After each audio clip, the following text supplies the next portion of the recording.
and Dr. Wilmore for being amazing supervisors and giving me feedback on my slides, and also to Dr. Gatien for letting me rehearse with him beforehand. I'd also like to thank Dr. Steele and Dr. Venk for taking the time to talk to me about their research as well as the literature in both AFib and syncope respectively. I'd like to thank Dr. Gruber for talking to me about the potential for a new rapid access ED clinic, and Dr. Sadek, who's an EP physiologist at the Heart Institute, for his insight around syncope and pacemakers. So sadly, I wish, if anyone's interested, I could talk to you about that. So the global objectives for this talk are threefold. First, we're going to look at a really specific subset of cardiac syncope patients with certain bundle branch blocks and how the next time you see these patients with this ECG, the best way to manage them. Next, we'll talk about amiodarone versus procainamide in your stable VTAC patients, and we'll go over why the next time you have this patient, you should be reaching for your procainamide instead of your amiodarone. And then finally, we'll talk about atrial fibrillation and anticoagulation, and I'll try and convince you that we should be prescribing more oral anticoagulants in the ED, and we'll talk about some barriers to that. At the end of each section, we'll set aside 3 to 5 minutes to ask questions and have some discussion around each topic before moving on to the next one. So we'll dive right in. The first topic today will be pacemakers and syncope.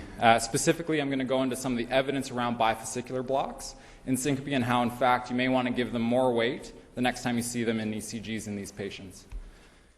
So the bottom line, first and foremost, will be that you should be considering outpatient cardiology referrals for syncope in your chronic bifascicular and trifascicular blocks, and actually considering an inpatient referral if they have heart failure. You should be referring to the REMO-SYNC study to facilitate workup on these patients, and it's a great tool for monitoring. And then finally, implantable loop recorders are actually becoming more prevalent, and I think are really the way of the future as far as determining cardiac etiologies for syncope. First, I think we should go over some terminology and some definitions. People often use the terms both casually and in the literature, bifascicular and trifascicular blocks, and ultimately they mean very different things to very different people. For this presentation, you'll have 3 main areas that you can have interruptions in your conduction below the AV node. We'll be talking about the right bundle, the left anterior fascicle, and the left posterior fascicle. Any 2 of these 3 being blocked is defined as a bifascicular block.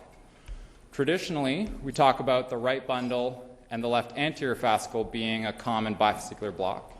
You can also have a right bundle and a left posterior fascicle, but technically, in the literature, and I would argue makes sense, a left bundle is also a bifascicular block. That being said, a 2009 scientific paper actually wanted us to go away from using the terms bifascicular and trifascicular block because it doesn't actually describe what's blocked or the mechanisms. Along those lines, I want you to think in your head when I say trifascicular block, what I'm talking about, where you think on this heart the conduction abnormality actually is. I'd argue probably most of you are thinking something like this, where you've got the right anterior or the right bundle, a left anterior or posterior, as well as a first-degree AV block. I would argue technically that's not true, in the sense that the AV block tends to be within the node and not a fascicle, and a true trifascicular block, and when they talked about it in the literature, is actually related to a left anterior alternating with a left posterior with a right bundle. So that's its truest sense. I mean, it's semantic, but feel free to use that piece of information when you want to pimp a med student or an off-service resident. So thank you, by the way, for everyone who filled out the survey. Had a lot of great responses. What do we feel is a can't-miss etiology on ECGs in cardiac syncope? The first 3, pretty straightforward. It's interesting, though, in the bottom 3, how bifascicular blocks and left bundles that I've now told you are, in fact, a bifascicular block, aren't so worrisome, whereas a trifascicular block that I described as a bundle plus first-degree AV actually causes some concern for us. Most of you are actually consulting cardiology in the emergency department for your cardiac syncope patients, and a lot of you were hoping for admission and, at the very least, some investigations. It's an interesting discussion, actually, on the utility of admitting these patients and what cardiologists actually do for them. I think that goes hand in hand with the Sync study by Dr. Venk. That's currently not only an important research question, but a great resource to potentially provide some real-time monitoring on these patients. Interestingly enough, the Sync study should actually capture all of these cardiac syncope patients. If you're worried that they've got cardiac syncope and they also have a bundle branch block, they've got 4, which is over the inclusion criteria for potential monitoring. This information is good for you outside the Sync hours if you work at another hospital, and actually to know why you're looking at these QRS complexes. I think we often talk in these bifascicular and trifascicular blocks about a high-risk bundle branch block and the concern that it moves into a symptomatic complete heart block. That being said, it's actually difficult to find recent studies on this. Most guidelines and papers ultimately reference this paper from 1982, where McAnulty prospectively enrolled 554 patients with chronic bifascicular and trifascicular blocks. And they describe those as true trifascicular with the alternating anterior and posterior fascicles. Both were asymptomatic and symptomatic at the time, and they found that very few of them actually progressed to complete heart block. So out of those patients, they only lost 15 to follow-up, and only 19 of them actually progressed into a complete heart block, and that took about 2 years post-enrollment. That worked out to about a 1% per year incidence of progression, which is quite low. Interestingly, they actually found no difference in death for prolonged PR intervals. So that's your quote-unquote trifascicular blocks that we were so worried about. To try and specifically look at syncope and bundle branch blocks, there have been 2 recent studies. Santini published the PRESS trial in 2013, which was the prevention of syncope through permanent cardiac pacing in patients with bifascicular block. And the second study was from Moya in 2011, which was the B4 study, bradyarrhythmia and bundle branch blocks. And that's B44 for those that and they mainly looked at safety and efficacy of an outpatient approach to cardiac syncope in bundle branch blocks. So let's dig a little deeper into those. PRESS was a multi-center, prospective, randomized trial of patients with unexplained syncope that so far had a negative workup, and they had an endpoint that was mostly symptomatic, so syncope, pre-syncope, or symptomatic episodes. And they actually enrolled 101 patients, and it was pretty intense. Every single one of them got a pacemaker. The randomization actually occurred with how they set the pacemaker up. So half of them got a 60 beats per minute backup rate, and half of them got 30 beat per minute backup rate. At 2-year follow-up, those at the 60 beats per minute actually had significantly less symptoms than those that were backed up at 30. Interestingly, many of the patients had negative workups and still had another episode within 6 months. So the authors of this paper had the final perspective that it's reasonable to consider in patients with a bifascicular block and syncope that they could directly benefit from pacemakers without the need to undergo any additional testing. So something to keep in mind. The second study from Moya in 2011 was the B4 study, and they mainly looked at was it safe to have an outpatient approach to cardiac syncope and bundle branch blocks. On 323 patients, they did a stepwise approach of an initial evaluation, then EP studies, and then an implantable loop recorder if etiologies were not found in the previous phases. This approach had a high diagnostic yield. They found 82% had ECG etiologies for this, the most common being paroxysmal AV block. And the study also found that those with preserved LV function, the mortality was quite low at 6%, and that they could be safely worked up in an outpatient setting. The study was left with the question, in these patients, whether it's better to empirically put a pacemaker in or to place an implantable loop recorder to try and determine an etiology. So what do the guidelines say? The ACC just this year in 2017 states that adults with syncope and chronic bifascicular block with a negative workup would benefit from a pacemaker to decrease symptoms. The European guidelines actually state that with syncope with bundle branch blocks, if the EF is less than 35, you should directly consider an ICD, and if it's greater than 35, cardiology can safely do EP studies and implantable loop recorders as an outpatient. Dr. Sadek has an interesting perspective. He says that usually bifascicular blocks with a cardiac sounding syncope, he'll admit directly for a permanent pacemaker, and that's due to the logistics and timing of actually getting them back and seen that he weighs against the risk for another episode, but he doesn't feel that they need a loop or any further investigations for that. If they have a normal ECG but a worrisome symptoms, he'll put them on a 2-week loop, and if they can't have anything found then he'll put an implantable loop recorder in.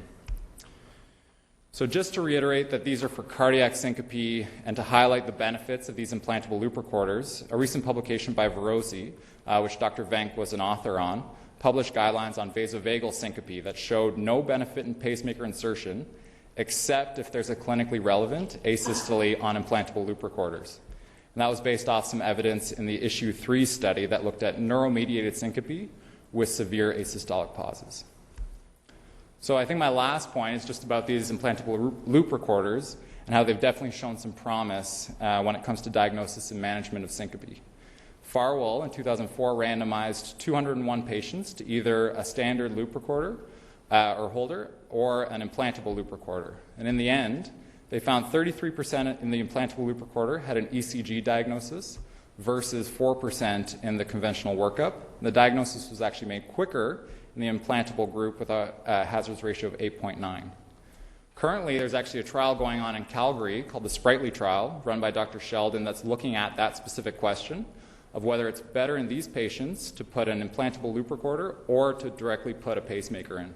So they've enrolled 120 patients with bifascicular blocks, and they've been randomized to one of those two groups, and wondering about the risks of exposing someone to the procedure of a pacemaker versus the risks of having another syncopal event. So just to summarize, the final part for this section is really to consider outpatient cardiology referrals for syncope with chronic bifascicular blocks. That includes your left bundles. You can use the REMO-Sync study to really facilitate your workup and your monitoring of these cardiac syncope patients. And implantable loop recorders are really being used more frequently. Dr. Venk wanted me to stress for you that patients whom you think are at risk for intermittent, high-degree blocks that can lead to syncope can be safely worked up as an outpatient in the absence of risk factors for ventricular arrhythmias like cardiomyopathy, congestive heart failure, and prolonged QTC, which the literature would also seem to support. So before we move to the next section, we'll have kind of 3 to 5 minutes to have just a talk, or if you have any questions around cardiac syncope in these bundle branch blocks. Do you feel like after this, you'd feel more comfortable sending people home if you were concerned that they had? Yeah? So, have you ever had access to these implantable loop records? How long do they usually go in for, and do they stay like for months at a time? So they can be in for, I think, 2 years that they can actually be in, and they're quite sophisticated. They'll have abilities to actually record after an event, so you can tag an event if they have another syncopal episode. But the rationale is that as soon as you faint, you need to go back in because they've got a finite amount of storage, so they tend to overwrite their storage. So once you've fainted, then you come in and get it read, and they read the strip for the last kind of day. But they stay in for a long time. Yeah? I don't know too much about our implantable loop recorders in terms of complications. Never see a patient. How is it actually connected to the heart? Are there wires? So it's just that simple small piece that actually is implanted under the skin, similar to kind of the pacemakers being placed under, but much smaller, and it actually directly monitors the electrical activity just being in close proximity to the heart there. Yeah, Dr. Bank? Oh, sorry, Miguel. Yeah, Miguel? Are these patients getting their loops checked at the device clinic? If they come to the emerge, how do we arrange for them to actually get their device ready? I think if they come in calling cardiology at the heart, most of them I think are getting put in at the Heart Institute to actually say, had the syncopal event, they're being seen. And it's not like it needs to be read in a few hours. They sometimes have up to a day or two of buffer, so they could arrange for urgent follow-up, or usually they have good follow-up as far as calling and saying, I fainted, I need to get this read. Yep. Are they No, I don't believe they're reusable. They do. There have been some cost-effective analyses because they are more expensive than Holters, but when you factor in admissions, delayed diagnosis, and further complications from syncope, they've found that they're actually cost-effective. Yeah, Dr. Bank. Just want to summarize very quickly about the cardiac syncope. When you see a patient and you're worried about cardiac syncope, you're probably looking at either an arrhythmia, structural heart disease, or an MI, or something like a large pericardial effusion. I'm going to put in a plug-in for the ultrasound guys, just put the probe in. If you don't see a large pericardial effusion, nothing bad happening, and you're left with MIs, which we work up very good by doing repeat components if needed in an appropriate patient with chest pain. You're left with only two other things: structural heart disease. Even if there is a mild bit of a structural heart disease without congestive heart failure at the patient at the present time, it can be worked safely as outpatient. For arrhythmias, only if we think that they are at risk for ventricular arrhythmias that we need to admit them. Given the fact that we have these devices that can monitor outpatient, we can put them on. Somebody who's got sinus spasm, somebody who's got transient third-degree heart block, they really won't die. The ventricular voice is a long time. If you have similar head injury, adult support, and they can recognize the symptoms. And these are getting transmitted. And if they have symptoms, they can come back, which is pretty easy. A couple of things with respect to the implantable and as well as the external loops that we put in, external devices. The external devices for the study we put in, and right in the front of the device, there's a 1-800 number which you can call, and you can just ask them at 3 o'clock when the patient has symptoms, can you just look at the rhythm and tell me what it is? Similarly, for the Heart Institute, you can call them and say, hey, can you just analyze at 4 o'clock when the patient has symptoms? Can you tell me what the rhythm is? And that should help you. Great. All right, we'll move on to the next section there. So we're going to switch gears and talk about ventricular tachycardias, specifically those patients who are hemodynamically stable with it. So the bottom line for this section is that in your stable ventricular tachycardias, you should be using procainamide at 10 milligrams per kilogram over 20 minutes instead of amiodarone. And if the patient is unstable, the gold standard is still to electrically cardiovert them. VT originates at or below the bundle of His, and it's often mediated by ischemia. There are rarer conditions, but structural damage is usually the culprit. It can be further broken down into non-sustained and sustained VTAC. Pedersen et al. In their expert consensus on ventricular arrhythmia back in 2014 described non-sustained VTAC as actually quite common and found in nearly 6% of patients being evaluated for palpitations. The management goal in these patients is really just to treat their underlying cardiac illness. Of those with sustained monomorphic VTAC, so that's defined as longer than 30 seconds or requiring interventions because of hemodynamic instability, it's also most common in the context of structural heart disease and diseased myocardium. They found that there was a higher mortality in these patients with reduced LV function, which makes sense just given the stressors placed on the heart itself. So which drugs do we classically use for this? The first one I'll talk about is amiodarone, the panacea for all heart rates that go fast, it would seem at least, outside the emergency department. It's a class 3 antiarrhythmic, which means it's got effects on sodium channels, calcium channels, potassium channels, as well as some beta blocker effects. It does not have any significant effects, though, on ventricular refractoriness or repolarization, and its major side effect is hypotension. There have been some studies, however, which have cast doubt on its effectiveness in VTAC patients with a pulse. Marl in 2006 published a retrospective case series that identified 28 stable VTAC patients who were given 150 milligrams of amiodarone. And they found their success rate was 8. That's 29%. The conclusion of the paper was that it was relatively safe, but pretty ineffective.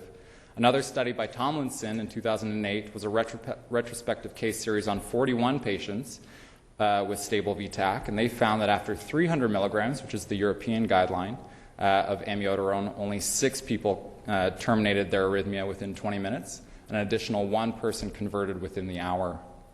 It's not great numbers. In comes procainamide, the forgotten child in many institutions and areas, maybe not ours because of all the work with AFib. It's a class 1 antiarrhythmic that works on the sodium channels, and it may terminate VT due to prolonging repolarization of cardiac myocytes. Its major side effect is also hypotension. So, question for the group, how often is VTAC actually stable? How many people think that more often than not, like almost always, is unstable? Raise your hands. Most of the time is unstable.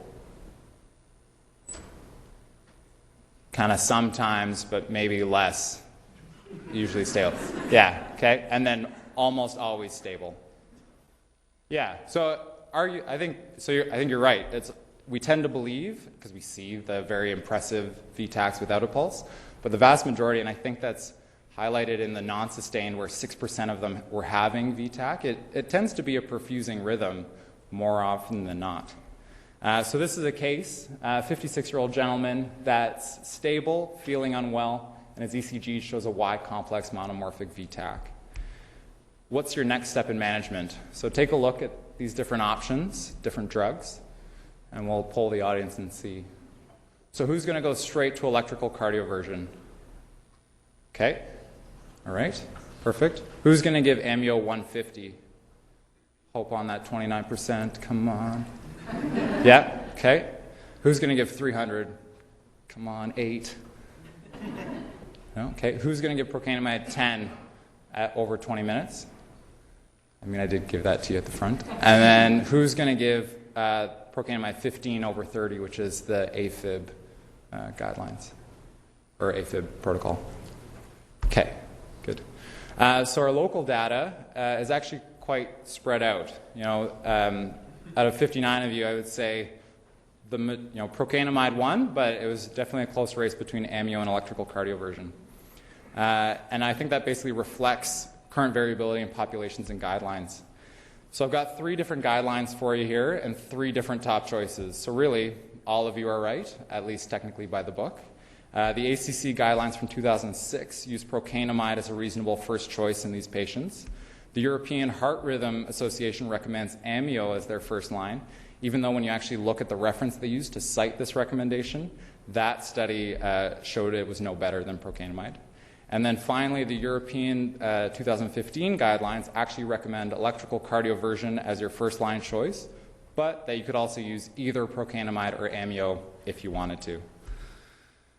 So Marl in 2010 and D'Souza in 2015 aimed to try and answer this question of which medications were better. Marl was a historical multi-center comparison, which did not show any difference between the two, but they had multiple study design limitations. And similarly, D'Souza was a systematic review, which found no difference between the 2 medications, but there were concerns with the study designs of the included papers. And ultimately, D'Souza et al. Stated that future studies should be prospective, randomized, larger predetermined sample size, and that such an example of a trial would be one that compared amiodarone and procainamide. So enter Procamio, a prospective randomized controlled trial of 74 patients that compared procainamide versus amiodarone for the acute treatment Y-complex tachycardia. That's stable. So they basically looked at procainamide at 10 milligrams per kilogram over 20 minutes versus amio at 5 milligrams per kilogram over 20 minutes. 62 patients could be analyzed, and their primary endpoint was actually adverse cardiac events. So that was hypotension, heart failure, or tachycardia above what they'd had initially. And really, it's interesting to note that their second endpoint as well was tachycardia termination. But it's interesting to see here that what they found was procainamide had significantly less adverse events than the amio group. Most of them in both groups was hypotension. And they also found that more patients had successful termination in the procainamide group when compared to amio with an odds ratio of 3.3. The authors' conclusions were that in this randomized prospective study comparing IV procainamide and amio for the treatment of acute episodes of sustained monomorphic well-tolerated YQRS tachycardia, probably VT, procainamide was associated with less adverse events and a higher proportion of tachycardia termination. So just to summarize that in a nice little package, I think next time, electrical cardioversion is always an option and can definitely be your first go-to. The risk or the caution, I guess, is in those patients that you're worried about the procedural sedation aspect. Procainamide can be given over 20 minutes, monitored setting, and they tend to have quite good numbers as far as termination of their arrhythmia. So any questions on that side? Has those the literature more or less had the two kind of up in the air. Of that 20% that we're using amio, next time would you potentially use procainamide? Yeah, Dr. Syed? So I agree with the idea of using procainamide over amio for multiple different reasons. But in that study in particular, there's a lot of papers against it. One is they use super small sample sizes, and it stops really. So most people, when sort of reading that paper, yeah, procainamide outperformed amio, but we probably shouldn't use that paper as a reference point. There are multiple other reasons why procainamide is probably superior, but that's a bit of a caveat with that. Sure. So Dr. Syed just highlighted some of the criticisms of procainamide or procamio study, specifically the small sample size. I would agree with you. I think at the end of the day, though, the evidence was so amorphous anyways between the two. Could just be that little bit that tips it over in procainamide. Yeah? Two questions. One is, there seems to be some variability in the dosing recommendations for procainamide. So the American Heart and Stroke, it's like 17 per kilo. We use 15 per kilo, Nutrifib 10 per kilo in that study. So do you know anything about why there's that variability and maybe what's the right dose? Maybe if they use more, they would have had more than 67%. So I know that the max dose they tend to reference is 17 milligrams per kilogram. So the 15 might be, I don't know the specific rationale for why they chose that, other than there could potentially just be that buffer of weight variability and timing. And, so I know that our 15 milligrams over 30 minutes for AFib is touted as a more aggressive protocol. So my only thought would be that it would be because of 17 being the upper limit that they recommend. Yeah, second question. The second question is about the amount of joules required to cardioverter to be tapped. Did you come upon any studies that compared different amounts of different joule, the amount of energy required to cardioverter? It just seems 200 is pretty high, but 50 is probably going to be adequate for a single monomorphic tap. No, yeah, so I didn't look at the actual electrical cardioversion aspect of it. The rationale for the 200, and I guess colloquially when you talk to some people, is that if you're going to do it once, you might as well try it at the highest and try to make sure, as opposed to gradually increasing the dose. But I think it's a valid point that we most of the time probably don't need 200 joules. Any other questions? Yeah.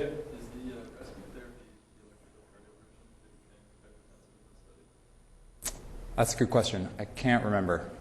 I'm not sure. I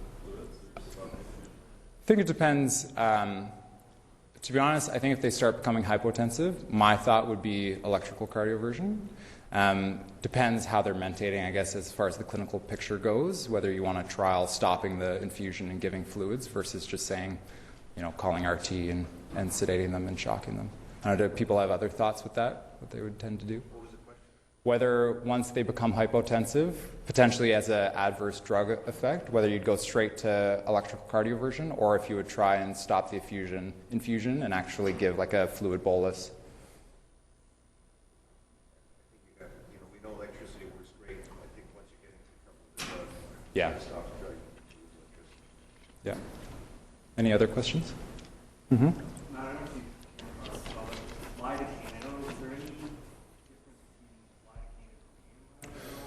It seems most of these procainamide. So as far as the guidelines go, lidocaine, the only benefit that they talk about with lidocaine is actually in the context of ischemia. So if you feel like someone's in VTAC secondary to ischemic event, lidocaine has shown some benefit, but I wouldn't say that it's necessarily greater than procainamide or other drugs. They just say that it could be one specific subset, that lidocaine may be more effective than lidocaine in other groups. Any last questions? All right. Perfect. So the last topic that I think probably will be the most controversial is actually new onset AFib and anticoagulation in the emergency department. So my bottom line for this section is that we should be prescribing more DOACs, so the direct oral anticoagulants. That's the new fancy name for apixaban, rivaroxaban, dabigatran, in the emergency department in our new onset AFib patients using the 2016 CCS guidelines, which are now called the CHAD 65 guidelines. We aren't very good at prescribing anticoagulants, but there are tools to help us. And Thrombosis Canada has a great app or website for DOAC use and management, so I highly recommend taking a look at that. I really love how Rosens defines AFib as this electrical chaos with chaotic depolarization of its atrial tissues. And as we all know, patients in AFib are at risk of developing left atrial thrombi, especially in their left atrial appendage and consequent embolic events. As well, it may also be their paroxysmal or persistent. But where did this all come from, and why do we care so much about AFib? The stroke prevention in AFib investigators came out with the SPATH study back in 1991, where they randomized 1,330 patients to either ASA, warfarin, or placebo, and their primary events were either ischemic stroke or systemic embolic events.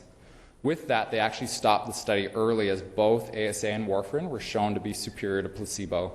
At the end of the paper, the authors stated that pending demonstration of a subpopulation with a very low risk for stroke and embolism, antithrombotic therapy with aspirin or warfarin is indicated for most AFib patients who can safely take these medications. So to enter the CHADS-2 score, Gage et al. In 2001 set about to specifically try and answer and identify that question around who is a low-risk subpopulation. As we all know, the CHADS-2 score is a set of comorbidities which increases your annual risk of stroke. The criteria being CHF, hypertension, age over 75, diabetes, and stroke or TIA. And you get a score between 0 and 6, and that subsequently gives you an annual risk of between 2 and 18% per year. So let's go to a case and see what people would do here. We've got a 67-year-old gentleman, otherwise healthy, presents with new onset, less than 48 hours, or less than 24 if you believe the finish, AFib, and hemodynamically stable, but a sensation of palpitations and just doesn't feel well. You successfully electrically cardiovert him back into normal sinus rhythm. So what would you do next? Take a look and see. We've got prescribing a DOAC, prescribing aspirin, having their family doctor do it, referring to cardiology, or having a combination of those answers. So who's going to start a DOAC alone? Send it. Yep. Okay. Who's going to start them on aspirin? Hedge their bets. Okay. Who's just going to say, follow up with your family doctor within a week for anticoagulation and further workup? Okay. And who's sending an outpatient referral to cardio saying, you need to see this person urgently for AFib and anticoagulation? And then who's doing a combination of the above answers? Okay, and for the combination, what is that combo? Is it referring to cardio and a DOAC? Is it referring to cardio and aspirin? Okay, all right, so kind of a mix. So the local data here, and I also want to thank everyone for filling out the survey. It was great to get all your input. From what you responded, it seemed like there was a real range in comfort as far as prescribing anticoagulation for new onset in AFib in the ED. We've got a range between almost always and rarely. When you're trying to determine and risk stratify people, 50% of you are using the CHAD-65 guidelines, which is great. And if you are prescribing an oral anticoagulant, the vast majority of you are looking at the newer agents for anticoagulation. So as many of you identified in your survey, there's a new, since 2014, guideline that the CCS has recommended. And it's been endorsed by many emergency physicians, including a lot of great work done by Dr. Steele. The algorithm is as follows. So you've got the CHAD-65, where is their age over 65? If yes, you get an oral anticoagulant. And they recommend a newer agent, one of the DOACs. If you're not over the age of 65, then you look at your CHADS-2 score, which we just talked about. And if you have any one of those, you're getting an oral anticoagulant. If you have none of those, but you have coronary artery disease or some peripheral vascular disease, if you have any of that, you get aspirin. And if, amazingly, you have none of those comorbidities, it's very impressive, but you also then don't require any antithrombotic therapy. So the rationale for the addition of the age group and more aggressive anticoagulation by the CCS is mainly for two reasons.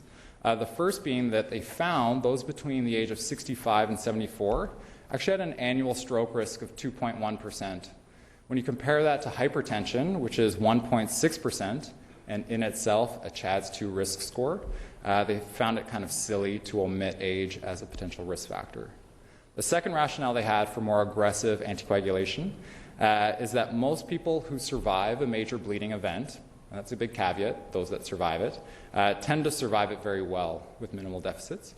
And that's compared to those with stroke that they found had a 70% chance of major disability or death. The ASA portion of the algorithm actually decreased atrial fib stroke risk by 20% with newer literature and minimal risk for bleeding. So as such, they basically stated you need a stroke risk less than 1% for the risk of aspirin to outweigh the benefit. So I don't think they'll be putting aspirin in the water just yet. So how do we try and identify those patients that are at high risk of bleeding? Lip et al. In 2011 developed the HAS-BLED score to try and help identify them. Some of the criticisms of the score, and when I talked to Dr. Steele, is that they ultimately include many patients as high risk. But I think it's as good a place as any to start risk stratifying your patients. Dr. Steele feels that the score is far too conservative and ultimately deems many people high risk. I mean, for example, we'll go through it, but lots of the HAS-BLED criteria are also in your CHADS-2 score. So the higher risk you are at stroke, the higher risk you are of bleeding. Dr. Steele's final point is really if they're at extreme risk of falling or a really advanced age, to not prescribe, but otherwise being much more aggressive as far as anticoagulation goes. So the components of the score are hypertension, so it has HAS-BLED, hypertension, abnormal renal function, which is a little soft as far as an acronym goes, stroke, bleeding history prior to entry, labile INR, elderly, so over the age of 75, similar to CHADS-2, and then drugs, specifically alcohol, ASA, and NSAIDs. With a score of 0 to 2, you actually get a bleeding risk of less than 2% per year, 3 at 4%, 4 at 8%, and 5 at 12%. And most of the literature uses 3 as a cutoff for high-risk bleeding. So before we actually start talking about some of the barriers to prescribing an oral anticoagulant, let's briefly talk about how you would do it. The vast majority of you in the survey said if you were to prescribe an oral anticoagulant, it would be a newer agent. So whether it's warfarin or a DOAC, I think if you take one thing away from this slide and this section, is that you can use Thrombosis Canada's app or website to, in literally 1 minute, probably less, 30 seconds, actually get a personalized approach to anticoagulation in your patient. So for warfarin, they have a paper, but it's fairly straightforward, at least in the initiation. A safe approach is to start someone on 5 milligrams PO daily for 2 days and have them follow up their INR with their family doctor, or, because that's difficult, talking to Dr. Gruber, potential for a rapid access ED clinic would be an avenue to actually check INR and titrate it. If, however, you decide to prescribe a DOAC, and we'll talk about some of the issues associated with that, you can literally use this tool, plug in all your patient's comorbidities and characteristics, and in 1 minute it'll recommend dosages for each of the DOACs, and it's actually quite good as far as titrating or recommending for or against based on kidney function. Some of the broad strokes on the newer agent is that apixaban is BID dosing and reduced in elderly CKD patients. Dabigatran has different dosing depending on your risk of bleeding with it, but is most renally cleared, whereas rivaroxaban is less renally cleared. Dabigatran actually is having some recent literature that's raising concerns it may actually place patients at increased risk of MI, so that's something to consider. And the big caveat is that none of these agents are indicated in patients with renal failure or poor creatinine clearance. Despite the evidence for anticoagulation, ED physicians don't always prescribe it in the ED. This paper was recently published by Dr. Steele in Annals this year, and granted it was with older data, but while we may have improved over the years, I still think recent evidence shows a real hesitation to prescribing oral anticoagulants in the ED. This large multi-center study found that those with recent onset AFib who were discharged had very few prescriptions for oral anticoagulants or even aspirin. And they found no prescriptions for DOACs. I would say that's probably more indicative of the time than actual hesitation for it, and that's probably changed within recent years. More worrisome, though, was that 30-day follow-up. They estimated just shy of half of the patients with a CHAD score greater than 0 that would benefit from an oral anticoagulant were actually on it, and only 50% of those patients had even followed up with a physician in general around their AFib. And I think that really highlights the concerns that these patients are not following up with their family doctors with regards to their oral anticoagulation. This was further highlighted by a study done by Adzema, published in Annals in 2015. And this population was arguably the perfect population for ED anticoagulation. They had 137 patients with a CHAS-2 score greater than 1, Has blood score less than 3, and they were never on warfarin previously. Despite that, though, only a quarter of them were given a prescription for an oral anticoagulant in the ED. Of those that were given a prescription, though, 3/4 were still on warfarin by the end of the year, which is pretty good. If you contrast that to the 76% that were not given a prescription in the ED, only 35% of that population was on warfarin by the end of the year. So I've got a question for the group here. How long do you think it takes for a patient to fill this kind of prescription if we gave it in the ED? So hands up if you think they're going to get it done less than a week. Okay. Hands up between a week and a month. Okay. Month and 6 months? Greater than 6 months. Okay.